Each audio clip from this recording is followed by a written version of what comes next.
Поштовани, добродојавте во уште едно издание да не се лажеме со Хаджијанов. Денеска имаме една многу интересна личност со која ќе разговараме на тема која што може да биде интересна за младите, но и за сите оние љубители на геополитиката, љубители на бизнисот и секако пред се љубители на она што е жешка тема во да не се лажеме со Хаджијанов.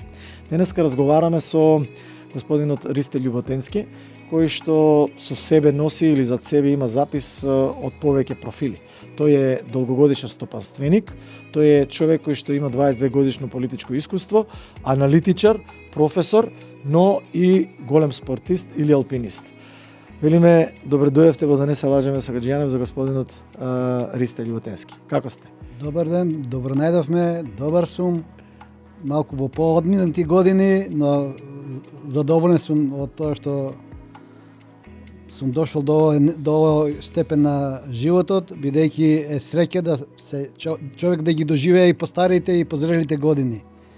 Благодарам за воведот, морам да кажам дека од секогаш својот поглед кон животот сум го засновувал на повеќе димензионалноста, односно еднонасочниот начин на живот не ми е бил карактеристика, така што во животот поминав повеќе етапи од професионален политичар, веднаш по моето дипломирање на Факултетот за политички науки во Белград, а потоа се вратив на во една друга област, тоа е стопанството, а во меѓувреме секогаш бев присутен на универзитетот како професор, така што беа измешани во мојот живот сите тие димензии, но се надевам дека во овие 40-45 години искуство сум успеал на еден прифатлив начин да ги изменаџирам сите тие компоненти на мојот живот,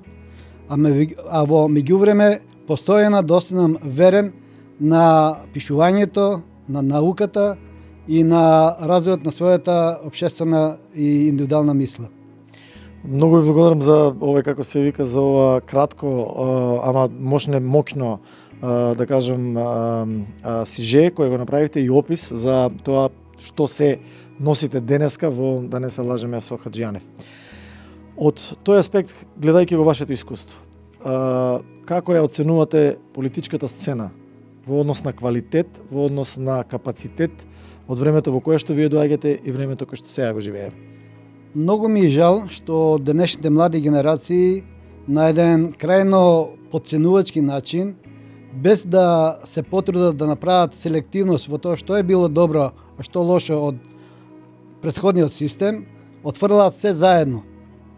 Тоа мислам дека не е добро, особено само за овие генерации што сега се актуелни во државата, затоа што откажувањето од позитивните наследства на своите претходници не им дава многу можности, прво да го градат сопствената секојдневие, а второ, еден ден и тие ќе бидат минато.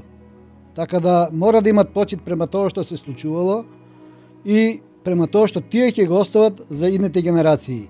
Неспорен факт е дека во социјализмот е имало многу грешки, многу глупости и така натаму, но неспорен факт и дека во тоа време тогашната држава Југославија, а особено Македонија, многу економски се разви, па да не кажем и градот Штип.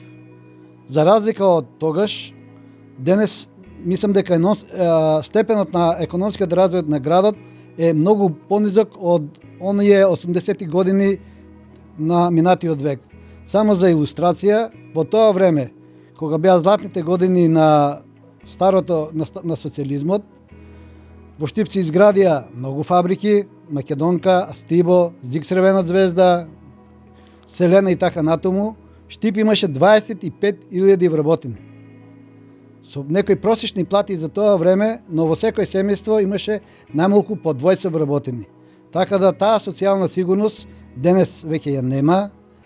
Потоа може да се каже дека сите општествени објекти, како што е собранието, домот на културата, здравствениот дом, болницата, музеот и така натаму се изградија токму во тоа време. Јас не памтам некој позначаен структурен објект кој е изграден во овие 30 години. Иако, кога го зборам ова, морам да потсетам дека јас Во првите години на создавањето на државата, Независна Република Македонија учествува многу активно, самопожртвувано и на некој начин целиот свој капацитет и можности ги вградив во оваа држава.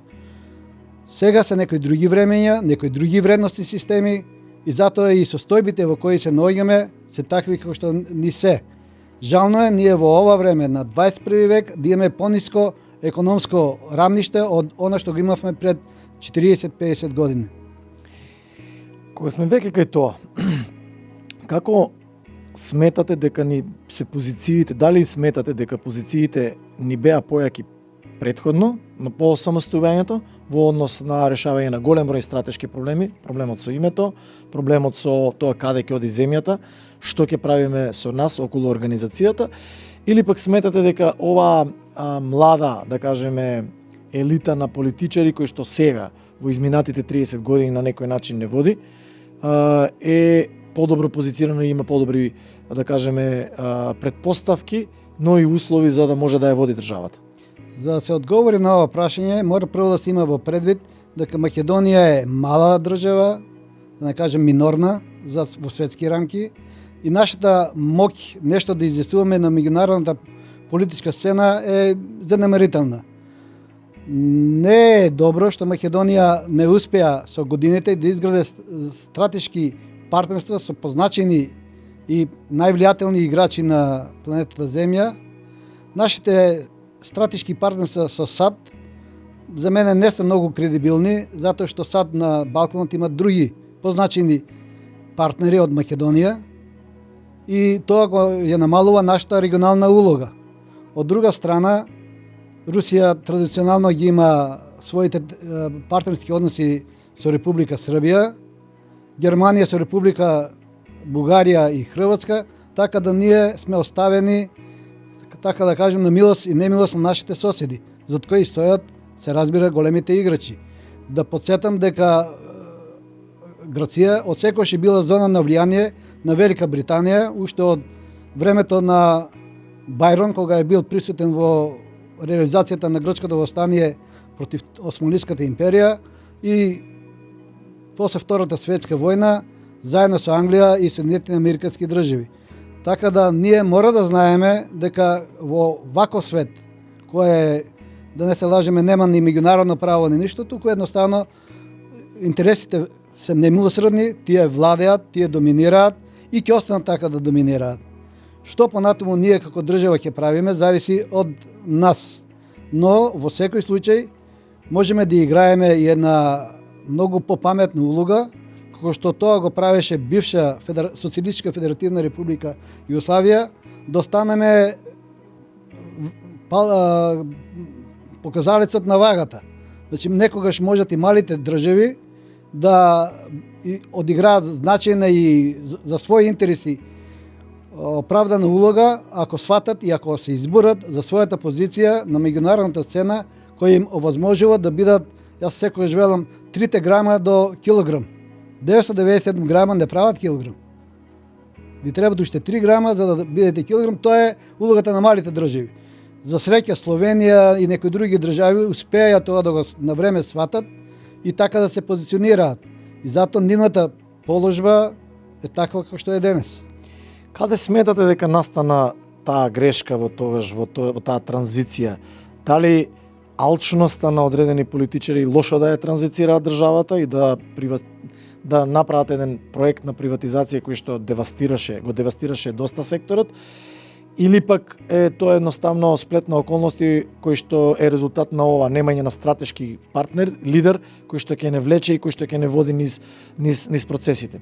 Има голем број на дебати, можеме да аргументираме на еден или на друг начин, меѓутоа факт е дека ниту Романија, ниту Бугарија, а до одредена мерка ниту Хрватска, не беа толку спремни кога влегува во Европската Унија, а сепак влегува. Има ли тоа некоја своја влијание и како тоа се одрази на грешките? Дали грешките се во кај нас или пак едноставно тоа беше неминовно да се случи таков крах во избор на таа, да кажеме, лоша транзиција? Мислам дека грешките се во нас, особено во тогаш актуелните раководства, затоа што концептот на приватизација во Република Македонија беше да не кажем анархија, до степен на криминал. Значи, слични држави како Македонија, еве, земете ја Словачка и така натаму Унгарија, кои направија друг концепт на приватизација, системот се промени, се изврши приватизацијата, но не се уништи стопанството. За мене најголем проблем што се обезвредни целокупниот општествен капитал и тој капитал едноставно стана нефункционален. Се упропасти. Дел се украде, ајде што се украде, украде. Но барем дел од тие фирми и ден денеска постојат, произведуваат и така натаму. Но поголем дел од капиталот се уништи. И тоа е, да не кажем, малку и неодговорност према самите себе или она што го реков порано пред малку, дека мора да имаме да се самите себе ценеме што сме направиле во минатото и што не очекува сега да направиме. Многу е глупо и, како да кажам, не зрело ако истите грешки ги повторувате постојано. Имате ли чувство дека некако како да имаме всадено нешто кај нас, дека сами нема да можеме да успееме? Значи имате некои професори се уште актуелни сметаат или заговараат едни некои такви тези, дека сами не можеме ништо да направиме и дека секогаш мора да зависиме некогаш од некој што е над нас, дали тоа е регионален хегемон или пак глобален хегемон. Тоа порано, нели, го припишувале дека се Белград што ќе каже, сега како да има чувство дека се Брисел што ќе ни каже, дека ние ќе треба да го голтнеме тоа. Имате ли чувство дека токму тоа, можеби отсуство од вистинско лидерство е еден од проблемите со кои што всушност Македонија не може да го фати текот на вистинскиот пат и да донесе таа благосостојба на граѓаните? Тоа не е чувство, тоа е, да не кажем, објективна реалност. Ако се вратиме во историјата наназад, ќе се види дека сите наши околни народи го негуваат тоа чувство кај нас македонците, да се чувствуваме помалку вредни, да се чувствуваме едни со други самозависни и на крај на краиштата да меѓу себе се спротивствуваме. За разлика од другите народи, еве да ги посочиме нашите соседи албанци, кои што спрема трети држави се непријатели, но меѓу себе можат да имат колку што сакат конфликти, но надвор излегуваат единствени. За жал, ние македонците ќе бидеме единствени за надвор, ама меѓу себе никако нема да бидеме единствени. Никако. Значи, вие сметате дека е проблемот кај нас. Голем дел од работите, токму од ова, имаат свое влијание за тоа кој пат ќе го фати Македонија сега, особено заради тоа што голем број од претпоставките во периодот по транзицијата и сега се сменети. Ја немаме веќе доминацијата на Западот, хегемонијата која што имаше по крајот на студената војна, во кој Западот можеше да диктира се, да диктира содржина, да диктира рамка во која ќе се развиваат работите и така натаму, бидејќи не постоеше сила која може да ја предизвика.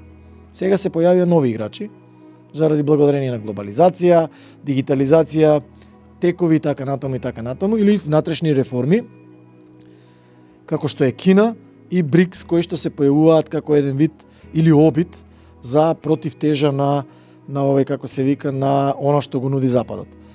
Колку реално според вас, еве да кажеме од вашето искуство во економијата, во бизнис сектор, колку е реална таа закана за Западот, колку реален е овој сектор во однос на тоа колку капацитет има да се спротистави или сето тоа е добра пропаганда?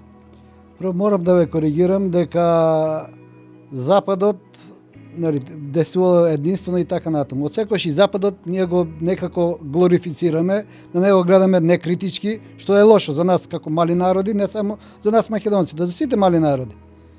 И Западот има своји ранливи и проблематични периоди, и така таа флоскула за западната демократија и западните вредности е за мене проблематична, затоа што тие западни вредности, ако видиме како се реализирале од страна на Франција на територијата на Алжир, Африка, Виетнам и така натаму. Само Франција, земете, Белгија, Белгија сите. И ние мора да имаме само свест за собствените вредности и за тоа што ние значиме нешто повеќе и од нив, некогаш и по некои прашања. Така да не прифаќам дека доминацијата на Западот е апсолутна во секој поглед. Едноставно тоа е само потврда на нашата сервилност. Ако можете само да ми дозволите, значи тезата моја беше не дека ние сме прифатиле, него тие едноставно немаа некој кој што ќе ги предизвика, не постоеше сила во однос на меѓународните односи, добри години, но 20 на години по крајот падот на комунизмот. После 2010 година, да кажеме, започнаа да се појавуваат новите играчи кои што почнаа да поставуваат или да излегуваат и да нудат алтернатива, односно да кажуваат работи кои што се спротивни на она што Западот тврдеше дека е единствената вистина или релативната, апсолутната вистина. Токму тоа сакав да го кажем, но како втор дел одговорот на Извинете. прашањето. Значи, секој на меѓународната политичка сцена и воопшто во животот се поставува така како што ќе му дозволи околината или другите луѓе околу него. Западот беше соочен со голема криза, со оглед дека развојот на така наречениот капитализам беше до крај ги исполни сите општествени граници на тие територии. Ним и требаше и затоа беше предизвикан падот на така наречениот социализам, за да се расшири пазарот, да добијат нови суровини, да добијат нова работна сила, да добијат нови пазари и пласма на капиталот. Овде ќе мора да ве прекинам, во смисла да направиме на потврда за ова што го тврдите, бидејќи го заборев името на професорот од Харвард, кој што тврдеше дека кризата на капиталот се појавува секогаш кога имате стопирање на ширење на пазарот.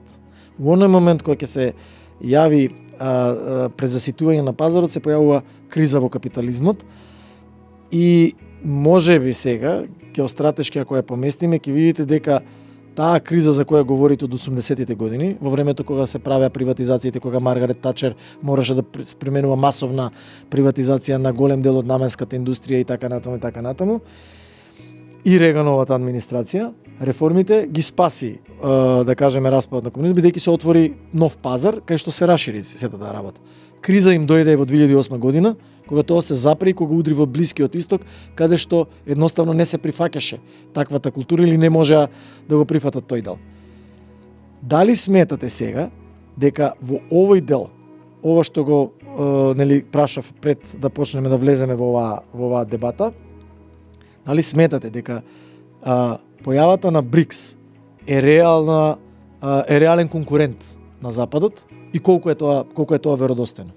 Пак ќе мора да ве исправам. Значи, појавата на БРИКС, макар што јас не го гледам само БРИКС, Кина и Индија. Добро. После ќе дадам некоја информација околу податоци кои го кажуваат и потврдуваат ова. Не е реална закана за капитализмот. Затоа што БРИКС ќе доминира. Да се разбереме, тука веќе не станува збор за закана. Може би било закана пред 10-15 години. Веќе поместувањата од гледано од број на население, степен на економска развиеност, количина, односно износ на БДП и така натаму се направени. И тука е конфликтот меѓу Исток и Запад, да се разбереме. Така. Не е тоа некоја измислена конкуренција и борба. Да. Значи едноставно животот е во тек. Западот гледа како ги губи монополските и да не кажам погрешно да не бидам разбран, империалистичките позиции што ги имаше своевремено и сега тоа го боли. И нормално е. Така. Кој ги губи позициите, Која е предноста според вас која БРИКС ја носи на пазарот? Со што влагат тие? Што е тоа? Кои се главните адути со кои тие трчаат или во таа трка или компетиција се пред Западот?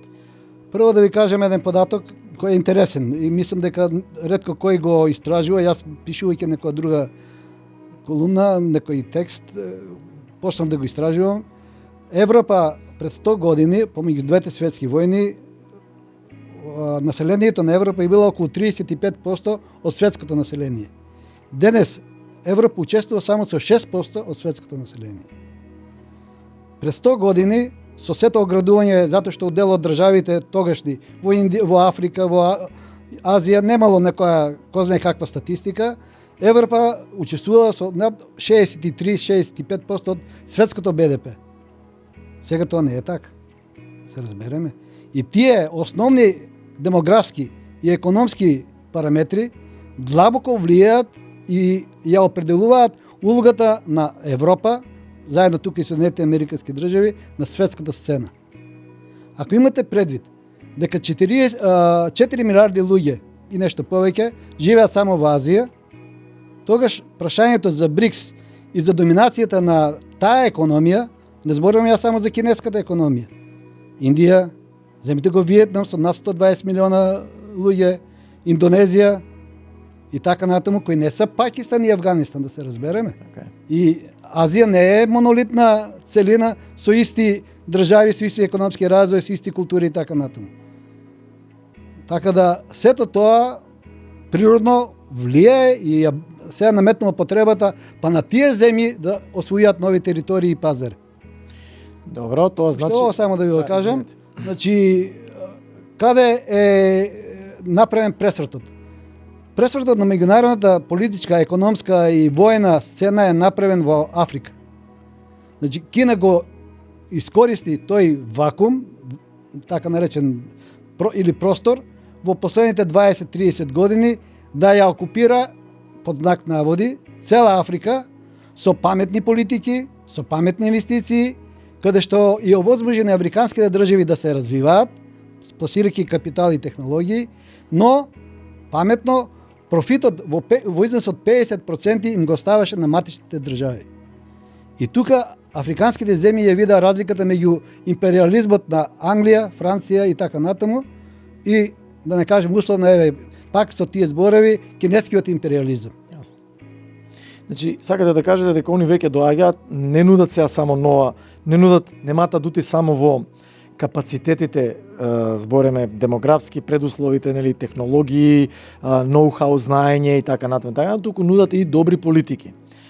Ако е тоа така, колку сметате сега дека овие политики за кои што ги заговараат Кси и Путин се реални и колку сето тоа е всушност закана за Европската унија, односно за глобалниот запад? Значи, Кина решила да влегува на европскиот пазар и ќе влезе. Една од стратешките цели на Кина е, тука се гледа и нашиот интерес како Република Македонија, Солун, Скопје, Белград, Будимпешта. Железничка линија која Кина има зацртана и ќе изгради на овој или оној начин. Не е битно, ќе најдат тие модус како тоа да го направат. На тој начин ќе успее да влезе во срцето на Европа, за да ги пласира своите, да бидат достапни кинеските стоки на пазарот. Од друга страна се заговара, нели, и други видови на сообраќај, па дури и транссибирска железница и така натаму, но мора да се најде начин како тие стоки да дојдат на овие пазари. Јас и днината на Македонија и во овој контекст ја гледам во рамките на Европа. Но Европа мора самата прво да се промени, а второ да свати дека не треба да влегува во судар со БРИКС. Едноставно, како ние што сме мала држава за Европа, тие се мали за тој конгломерат на држави за тие економии. Значи, она што не можеш да го победиш, барем му се прилагоди. Така. Сметате ли дека ќе може Европа сега да се оттрне од прангите на САД во оваа компетиција, бидејќи она што ги тера државите според тие политички теории, вие сте многу поискусен од мене од тука, реалистите наспроти идеалистите и глобалистите, е стравот од трката по мок и стравот кој што се јавува кај САД дека ќе ја загуби доминацијата да ја има како таа глобална хегемонија за да може да го има влијанието во светот во однос на политиките, во однос на ресурсите, во однос на петродоларот, диктирањето на пазарот и така натаму. Дали сметате дека сега САД и Европа ќе може да се разделат како целина или тоа ќе биде билатерални држави кои што ќе тераат своја политика, а која САД преку Маршаловиот план, ако е се уште актуелен и може да ги контролира, ќе сака да ги контролира? Ова што вие го велите ќе биде присутно, но како тенденција. Така да САД немаат веќе толку сила да контролираат. Еве и сега со санкциите према Русија, одделни европски држави си терат како да не постојат. Иако на другите им велат држите се до санкциите. Но не гледајте ја што правам. Така, Германија, Австрија и така натаму, па и Франција си терат и други економски односи и сите, и тоа е легитимно да се разбереме. Секој си ги гледа своите пред се економски, потоа политички и така натаму интерес. Така е. Како беше она, не постојат вечни пријателства, постојат вечни интереси. Тоа е така? првото правило во политиката. Добро. Значи, интересот е тоа што го спојува човек со човек. Добро. Ако земеме претпоставка дека тоа е светот веќе во кој што одиме и кој што се случува. Каде е македонското стопанство во тоа? Имаме ли или што е проблемот? Кај е главниот, да кажеме, свич или кој е главниот клуч зошто македонскиот бизнис не може да фати чекор до крај со светските трендови во овие трендови? Дали тоа е лошата политика или чекањето што ќе каже Западот, или пак едноставно несоодветно и несуштинско, невистинска трансформација во предприемачко општество за да можете да се носите со односите на пазарот. Ако се вратиме наназад, она што го реков, ние извршивме многу лоша приватизација и тоа и денеска остава последици.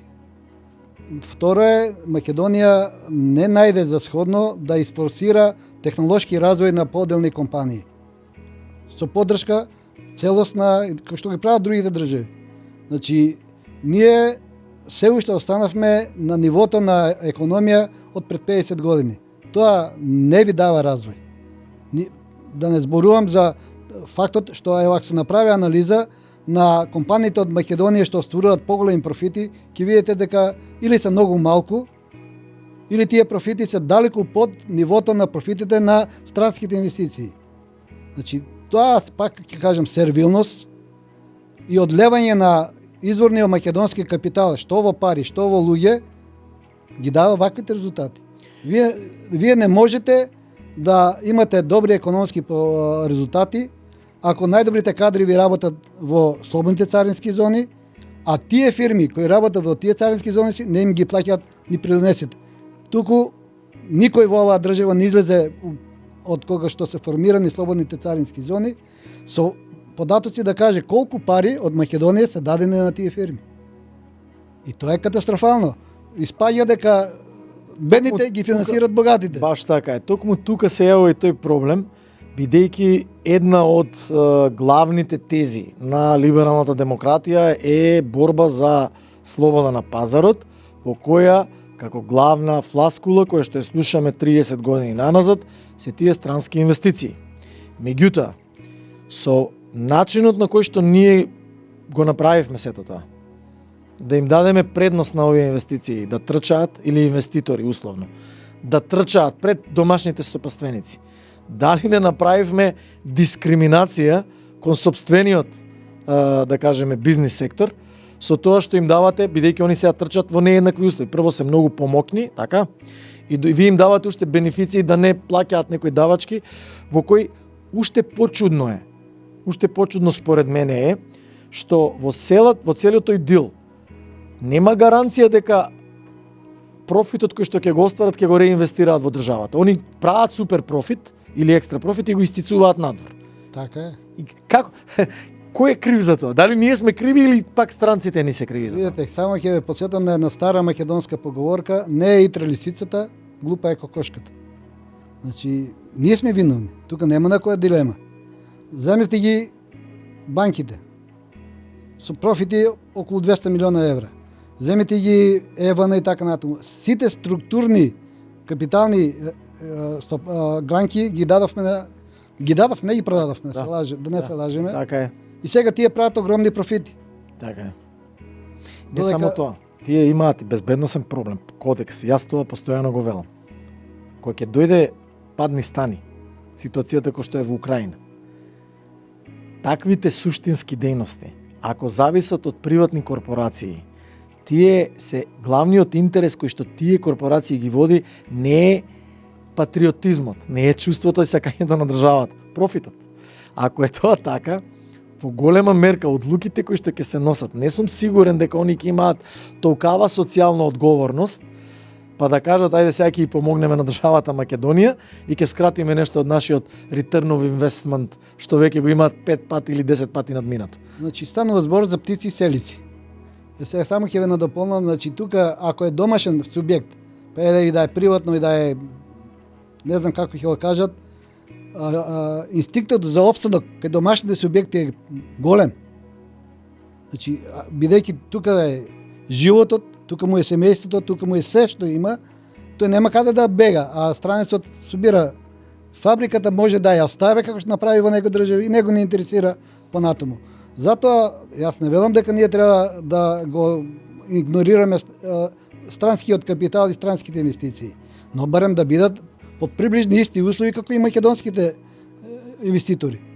Ние во Македонија имаме една парадоксална ситуација каде што државата повеќе се грижи за 15, 20 или 50 странски фирми отколку за целокупното друго стопанство.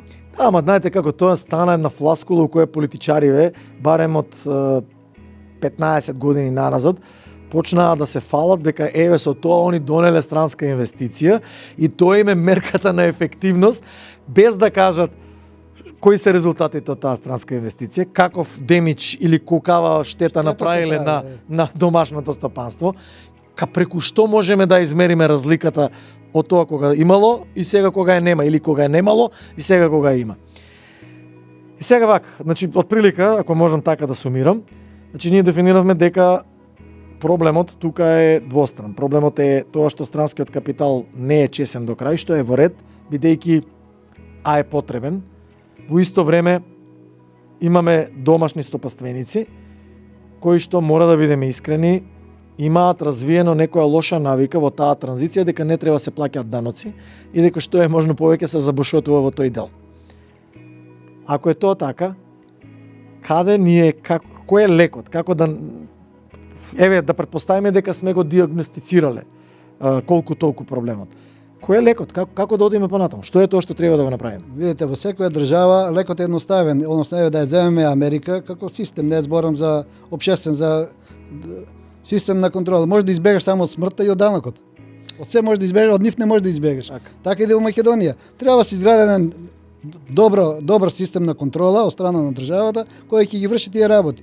Од луѓе кои ќе бидат професионалци, а не партиски војници, од луѓе кои ќе си ја разбират работата, бидејќи сега во различни управи имаме луѓе кои се едноставно необучени, најблаго кажано, да ги извршуваат тие функции, па се среќаваме со најразлични девијантни однесувања на такви луѓе кои немаат поим што треба да работат и само извршуваат некои наредби, оваа фирма толку пари ќе донесеш, од другата фирма толку пари ќе донесеш. Дали тоа реално или не е друго прашање.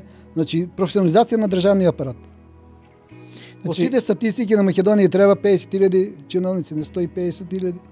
И тука е проблемот, едноставно збирштини. Се согласувам дека тоа е една од главните слаби страни.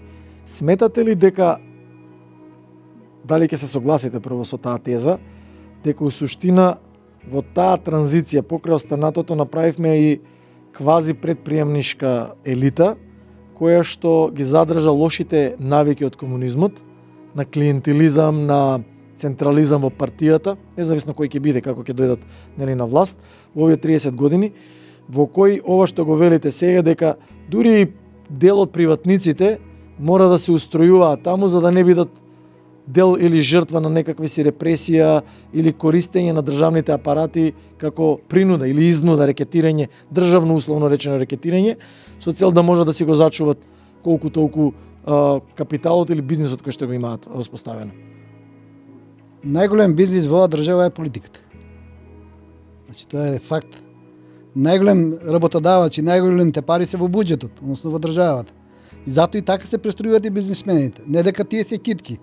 Значи, ама тоа е некој спој меѓу политиката и бизнисот. Како да го надминеме тоа? Што треба освен приватизација? Мислите ли дека, пошто тешко дека сами ќе може да се одвикнат. Значи, знаете како, сите се добри кога ќе се во опозиција и кажуваат како треба. Кога ќе следнат, гледаме сосема поинаква слика. Имавме добар пример, критикувавме режим, добивме нешто што е уште, да кажем, уште полошо. Значи, они викаат една од работите со која се фале, а нели еве можете сега да критикувате, факт е дека може да се критикува и тука нема збор, но факт е дека никому не му беше гајле што го вие критикувате. Значи, како беше она караванот врве кучињата си лаат и така натаму и така натаму. Сега се соочуваме со нешто во што се јавува сериозен проблем. Зборувавте за клучни параметри кои што ја мачат Европа. Ние не сме сјајни многу во прирастот, ама имаме уште поголем, имаме brain drain, имаме луѓе кои што масовно се селат, станат тренд. Станат сега имаме некои ајде модерни времиња па увезуваме, некои се обидуваат сопственици да увезуваат работна сила. Тоа ли е лекот за нас или нешто друго? Што е лекот за целата оваа ситуација? Значи, пак се вратам на старите мудрости. Увозот на работна сила од Пакистан, од Бангладеш, од Непал и така натаму е фикција. Слегнете само малку подолу од границата, каде во соседна Грција 70% од вработените во земјоделието се од таму. Какви се проблеми се има? Не само културолошки, однос на работа, на дисциплина, на знаења и така натаму. Тука ќе спомнам и вашиот момент безбедноста. Да. Значи сето тоа не е баш така едноставно тие културолошки, технолошки, работни навики да ги променете вие. Луѓето ги донесуваат, прво доаѓаат сами, па донесуваат семејства и тука ќе се создават огромни проблеми. Дека нашето население се намалува со не извоз, туку со подарување на квалитетна работна сила низ европските држави, тоа не е тренд што ќе може да го сопре било која власт, ако не ги промени прво политичките, правните и на крај економските и социјалните услови. Значи, луѓето бегат од проста причина што ова е полош од дивиот запад. Несигурност. Несигурност. Социјална несигурност. Нестабилност и несигурност. Така е. Социјална, политичка, правна, во секој смисол. Во смисла. И тука едноставно немате каде да се потпрете. И во таква безнадедност луѓето гледат Да замине. најдобар начин да се куртулам по штипски кажано е да избегам. Добро, овој екзодус кој што ни се случува е сериозен импакт и тоа е најверојатно нешто што ќе мора да се работи на него. Во една ваква околност се соочуваме сега, бидејќи сте биле дел од политиката, доста долго работите, пишувате и така натаму. Како ова влијае на политиките апропо визави зачленувањата во Европската Унија и визави одредени прашања кои што се битни? Економската екзистенцијалност, колку можеме на вистина да истрпиме сето сами ако останеме надвор, бидејќи знаете како сега се доведуваат, еве излезе сега една дебата или не знам, ме споделија некој од медиумите, наводно дека Грција се заканува дека ќе го врати старото ембарго. Дека ќе ги затвори границите, дека ќе го затвори роамингот и така натаму и така натаму. Имаме ли нешто направено, некаков си бекап, некаква си можност за диверзификација на сето тоа, за да го избегнеме, условно речено, најлошиот случај, ако еве останеме достојни на, да кажеме, идентитетските работи, а во исто време се соочуваме со, да кажеме, економски и социјални притисоци и затварање на границите со кои всушност остануваме или уште повеќе ќе се засили тоа бизнес. Прво да ви кажам дека не верувам многу во тие закони на Грција. Времињата се променети од 90-те години. Второ, Македонија 80% од својот извоз го реализира во Европската Унија. Значи нема теоретски шанси да останеме надвор од Унијата. Трето, и кога влегуваме и да се бориме за влегување во Унијата, треба да знаеме дека не одиме во најдобро друштво. И таму има секакви валкани работи, и таму има она што го зборувавме интереси и така натаму. Така е. Не треба сега на фон дер Лейн мислам дека има кривични пријави против неа. Да, за злоупотреба на оно како се беше вакцините и така натаму. Така е. Така да криминалот и корупцијата, па да не кажеме проституцијата во Македонија дојде од запад, не дојде од исток. И тоа е известно и јасно. Прашање, наша оценка како држава е дека ние не можеме да развиваме такви економски односи со Кина, Русија, земјите на БРИКС и така натаму, како што веќе ги имаме изградено пред се со Германија, да се разбереме, и дел од државите на Европската Унија, од кои некои ни беа заедно со нас во бивша Југославија, Словенија, Хрватска и така натаму. Значи, бизнесот сам по себе е нешто што се прави на поблиски простори, не се прави на далеки простори. Земете кои се економски доноси на Македонија и Аргентина. Занемарително. Само и простор ве ограничува во тоа. Така да тука нема за мене дилеми. Ја уште 90-те години пишав дека Македонија нема алтернатива освен Европа. Но тоа не значи дека треба да биеме со свиена глава и да не си ги бранеме сопствените интереси. Едноставно, ако се дефинираш и ако ги како да кажам, пројавиш своите интереси, па и другата страна знае да ги цени. Тоа значи дека, ако добро сега можам да коригирате ме словно ако нешто грешам, значи имаме сепак проблем во водството и имаме проблем во тоа што немаме лидери кои што ќе знаат како да диверзифицираат и како да ги изнесат собствените аргументи на маса, пред кои Европа би рекла Грција сега ќе почекаш или ќе ревидирате нешто, ќе ославнете, ќе релаксираме нешто, да не зборам за тоа за Бугарија. Каков е односот таму, бидејќи притисокот сега е може да биде двостран. На една страна ако се инсистира на името да се користи или да се избегнува името Северна Македонија, апропо името Македонија, би се иритирала Грција, а од друга страна, ако не се реши проблемот со оно што Бугарија го бара, се создава значи двоен фронт против нас. И ако немаме алтернатива, тоа значи дека остануваме надвор од Унијата. Имаме ли алтернатива на патот надвор од Унијата додека сакаме да се зачлениме? Можна ли е таа во вакви околности? Значи, ние без гледање на алтернатива можеме да почнеме да развиваме односи со сите. Па, со Кина и така натаму. Никој не обрзува и сега во ваква состојба ние да не градиме економски односи со други држави. И тоа треба да го правиме и да го стимулира државата. Од друга страна, јас мислам дека ваквата меѓународна, тешка меѓународна состојба, да не кажем која веќе нова светска војна е во тек, на Македонија и дава шанса да бидеме од тоа што го зборив петлета на вагата. Значи ние треба, ако има кој тоа да го свати и да го реализира, да искористи ваквата ситуација на буквално уценување на Европа. Можеме ли да оценуваме Европа ако имаме внатре оценувачи, каде што имате етникум кој што бара или кој во изминатите 20 години во барањето на место, еднаквост и така натаму до некаде со право, во однос на одредени работи, во однос на опасноста од мајоризација, да го направи тоа како технологија на МОК, на уцена за заштита на одредени бизнес интереси, бидејќи видовме дека нема ништо во овие 20 години кое што го подобри реално социјалниот статус на албанците, во однос, да не зборам за другите етникуми, бидејќи да не забораваме дека ние сме мултиетничка држава, не сме биетничка држава.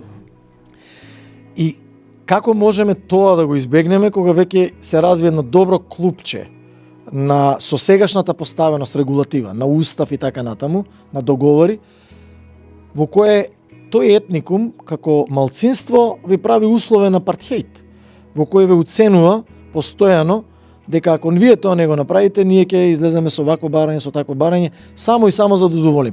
Имаме ли тогаш, можеме ли да зборуваме тогаш дека би можеле да го играме, да кажеме ова ора која што вие велите дека можеме да го играме? И покрај таквата присутност на албанскиот фактор, за кој морам да кажем дека дел, не сите, имат голема не поддршка, туку се алергични луѓето самите албанци. Затоа што таму станува збор за класичен криминал, да се разбереме. Затоа реков го направија технологија на МОК за да ги заштитат собствените бизнес интереси. Но албанците како народ се против, условно кажувам, дел од тие лидери. Затоа што тие се ограбени и угнетени. Не само македонците. Сега друго е прашање што тие лидери имат поддршка од Западот и се добри реализатори на други политики. Но Македонија како држава во овој момент може и нема друг начин да се избори за своите интереси ако не постапи така. Значи, едноставно... Сметате ли дека трансформација тогаш на целата базичност на која е поставена државата е нужна, тоа значи збориме нов устав, во кој што ќе се редефинира начинот на кој што работите ќе се седат, за да се анулира оваа условно Ахилова пета која што се јави како нус продукт од едни добри намери, за да исправите некакви си неправдости, во еден инженеринг кој што една елита успеа со помош секако на македонската страна во изминатите 20 години, еден добар инженеринг кој што успеа да го трансформира во еден опасен хибрид кој што сега се генерира контрапродуктивности. Ниту имаме интеграција, ниту имаме овој како се вика сплотување, наспроти тоа има поголем страв дека ќе дојде до конфликт и да наспроти тоа, а се има поголема верба дека ако не е Западот тука да ги контролира, ние повторно ќе влеземе во конфликт. Наместо да се интегрираме, ние изградивме блокови. Како сакате можете да го толкувате, велам повторно добронамерни политики. Добронамерна политика да се учи на албански јазик и на тој начин завршивме да имаме луѓе кои не зборуваат македонски веќе, и ви се овде во државата имаат македонски пасови, тие се македонски граѓани, родени и граѓани кои што живеат тук. Апропо тоа, никогаш не успеавме, значи, да создадеме, и сето тоа е во рамките на она правна поставеност која што е добронамерна. Значи и Охридскиот рамковен договор, и амандманите на уставот и така натаму. Дали тоа значи сега, ако се менува овој свет, и хипотетички, ако се најде заедничка волја во која ќе се зачува различноста, нели, ама внатре, не да биде таа центрифугална, бидејќи тоа е најголемиот страв во давањето на правата. Дали сметате дека е дојдено време кај што треба да се редефинира целата поставеност и со тоа всушност да се направат условни, да кажеме, предуслови за бизнис секторот да може да оди во таа насока, во која ќе трча на фер, не на политички или на етнички или на припадностни, туку на фер трки на пазарот, за да може да генерира продуктивност и да може да генерира благосостојба. Значи, не станува збор за, како да кажем, спротивставеност меѓу, условно кажано, македонците и албанците, станува збор за спротивставеност помеѓу луѓето кои сакат да делуваат на криминален начин и луѓето кои сакат нормално да живеат и работат во една држава.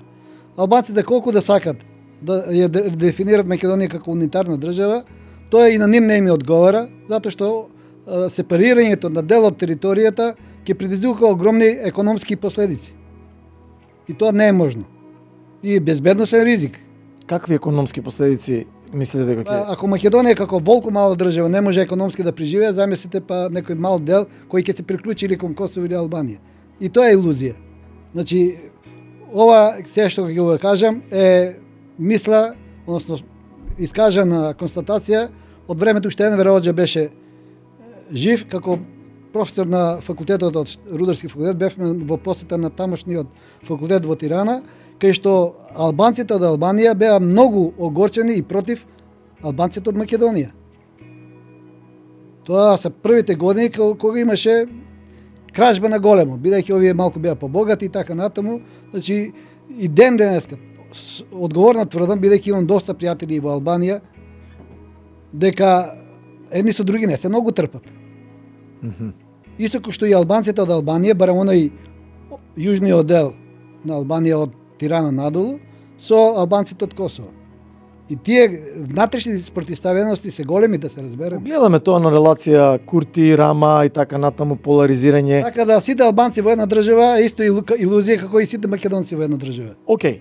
Еве да се согласим. Не, има решение за тоа. Европа, сите ќе бидеме во. И сите срби, и сите. Затоа гласам за Европа.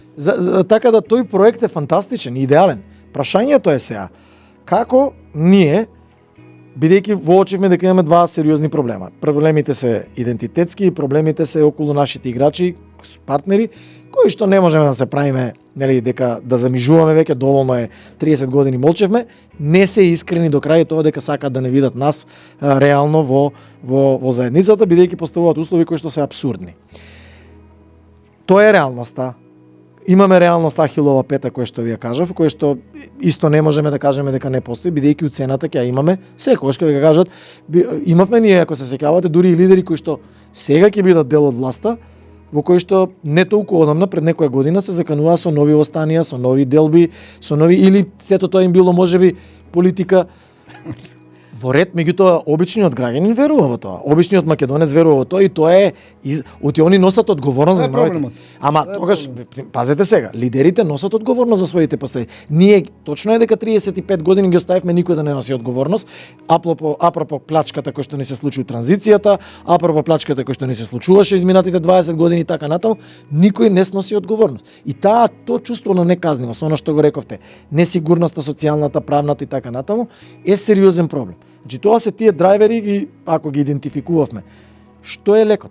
Бидејќи привршуваме. Што е лекот за тоа? Што освен еве ќе ќе ја професионализираме администрацијата. Доволно ли е тоа ако имате криви закони, лошо поставени или поставена, да кажеме, регулатива која што генерира лоши работи? Она од неа излегува. Така е. Од неа излегува. Од лоша регулатива имаме Лошата регулатива, пракса. така е. Лоша пракса. Тоа генерира. Дали не е дојдено времето во кое треба сега да го искористиме моментумот да застанеме сите. Зборувам за македонската нација, во која има етнички албанци, етнички турци, етнички власи, роми, етнички македонци и ја формираат таа македонска нација во која ќе прекинеме дури во вокабуларот да се двоиме на вие, тие и тие, него да зборуваме дека сите сме македонци. Не е по етникум, по нација или по граѓанство, во кое ќе кажеме дека сите сме граѓани и трчаме под еднакви услови.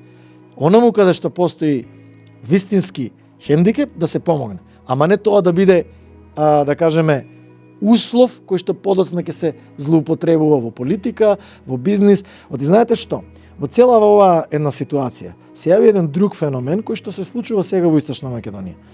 Коригирајте ме ако сум грешка, ама имате масовно влагање на странски капитал од Косово кој што е многу чуден. Кога ќе земете историјата, вие сте многу поискусен од мене. Историјата на бизнисот. Косово нема нафта, Косово нема диаманти, Косово нема злато, Косово нема некаков си бизнис, освен црн бизнис, преку кој Има мафијата. Аха, значи добро. И Сега, сега, извинете, од каде тој перење капитал, пари. од каде тој Перење капитал? пари. Разбирам, Нема јас тоа тука многу многу- добро го многу разбирам. дилема. Затоа и го поставувам го дилема. Нема Што ќе дилема. правите со тоа? Бидејќи они сега ви го легализираат тоа, како беше она на Ал Капоне. Не ме прашувајте од каде ми е првиот милион, Така е. до времето после се ми е легално. Како, што ќе правите со тоа? Имаме ли сила ние да направиме ревизија и потекло на капитал без овие ахелови пети, бидејќи ќе се свати, вие сега тоа против албанците го правите. Одма ќе ви, тоа ви го гарантирам, затоа што не успеавме да се спречиме, значи да спречиме да она што еден мој колега од Албанија го вели, ја имам методи проблем вика со вас. Апропо она што вие го говоревте, бидејќи мислам дека ние сме постојано во избори. Зошто сте вика ние постојано во избори? Па кога ќе идете вие на избори, кога ќе иде Косово на избори, Албанија е постојано на избори, пошто тука се ама како да го надминеме тоа? Кој е лекот за тоа? Освен ајде ќе професионализираме. Ќе ставите професионалци, ама ако имате лоша регулатива и ако немате политичка волја да ја смени таа регулатива, што ќе правите? Тука е клучното прашање, значи дали лидерите, односно водичките политички партии, нивните условно кажани лидери, ја имат таа волја. Кај мене тука е симптоматично дали тие искрено се определени да го прават она за кое зборуваме.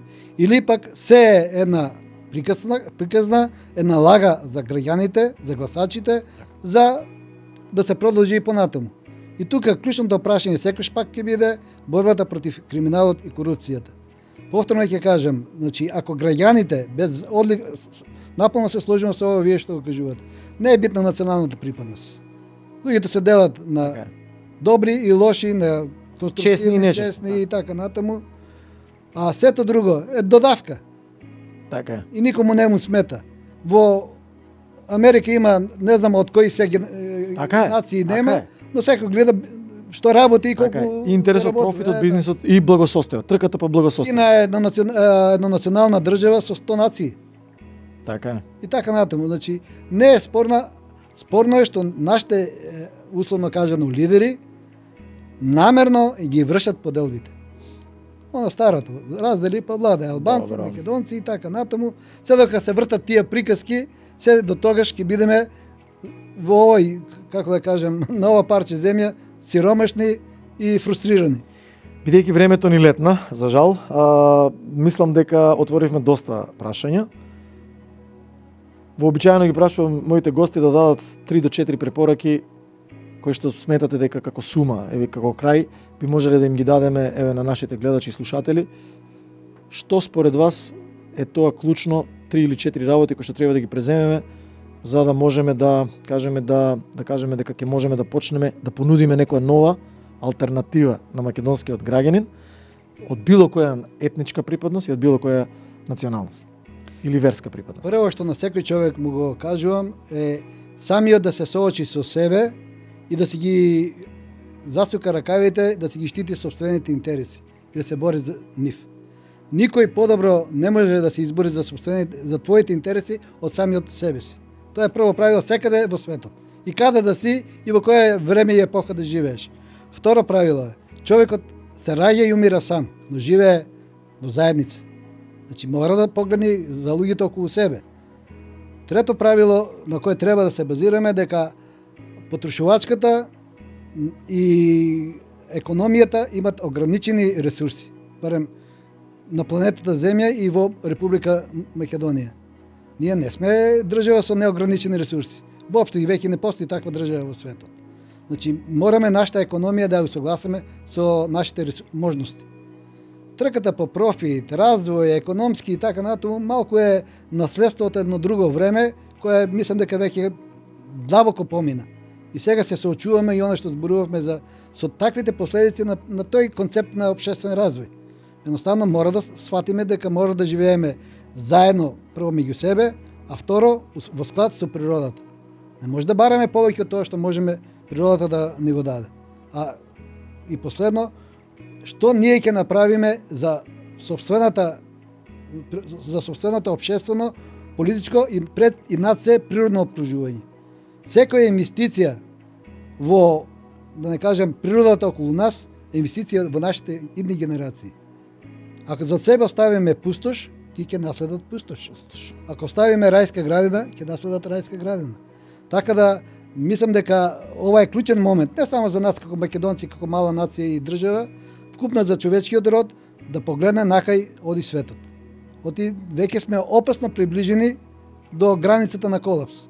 Јас пред 20 и кусур години сум пишувал доста сериозен текст, кај што изнесов ставови и денес стојам и тоа вечно ќе биде така, дека економијата не може да оди веќе на штета на не екологијата. Екологијата е тесно сваќање на проблемот. На самата планета Земја, која е затворен систем, да се разбереме. Ако го уништиме тој дебаланс на планета Земја, што не се случува? Сабаре слушна информација дека во Пакистан денес е 54 степени. Со Бога напред. Сериозен индикатор. Така да, нели, тука престануваат сите војни, престануваат сите разуми, едноставно борба за опстанок. Господин Љуботенски, јас би сакал да ви се заблагодарам и се надам дека ова нема да биде ваше последно гостување во Да не се лажеме со Хаџијанов, бидејќи имаме доста теми на кои што се надевам дека ќе побудат интерес и доста теми кои што всушност се битни за нас и за тоа каде одиме. Вие, драги мои, останете и понатаму со Да не се лажеме со Хаџијанов на канал 77. Гледајте не и уживајте во она што можеме да го понудиме.